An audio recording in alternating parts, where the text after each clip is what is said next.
Welcome back to Dungeon Master Deep Dive. In today's episode, I'll be discussing the preparation for the Hell arc of the Quest of Desolation campaign.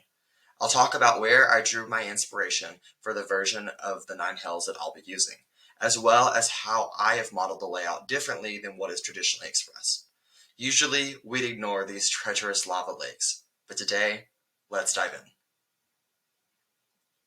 The inspiration for the Hell arc, which, by the way, the arc is a big one. And it's also one that the adventuring party has been preparing to take on for quite some time. I wanted to make this arc important, and I knew I wanted to do something different than the traditional version of the Nine Hells seen in D&D's sourcebooks. I drew a lot of basic inspiration from Dante's Inferno, which D&D's core rulebooks outline as well, following the traditional 9 realms of hell. So there are 9 distinct locations. But instead of having concentric discs stacked on top of one another, in which you would have to pass through each disc to achieve the lower one, I have instead modeled them all to conjoin into one map. So that's where this new idea comes into play. When a lot of people think of hell, their first thought is demons. But a skilled D&D player would actually tell you that hell is composed of devils, while demons are from other lower planes and the void. It might not seem like a big difference, but I wanted to design hell to follow some kind of important order, so these devils actually follow a very strict hierarchy, which is not necessarily anything new to the Dungeon and Dragons world. A lot of this material that I drew from sources from campaigns such as Descent into Avernus and other fiery descents. I retained the original names and a good chunk of the lore surrounding each layer of hell, but I also added and tweaked several ideas to make each one unique.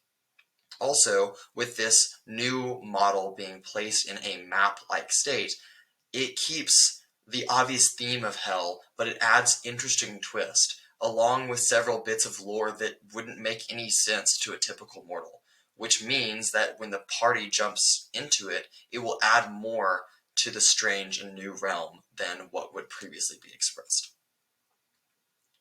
In regards to the knowledge of hell and basically how much people know about it, to any given mortal, hell is just a fantastical concept, and very little is actually known about the location.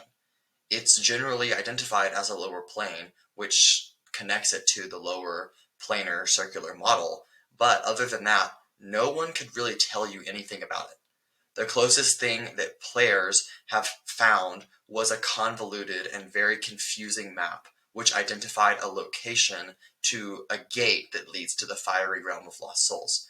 But even that map was cryptic, which this whole thing truly displays how little is actually known about the Nine Hells. This means that as the players enter into this story arc, they are waltzing into something they know functionally nothing about, which really opens the door for a whole new slew of story ideas.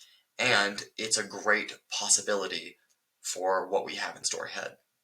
And I guess we'll just have to wait and see what's in store.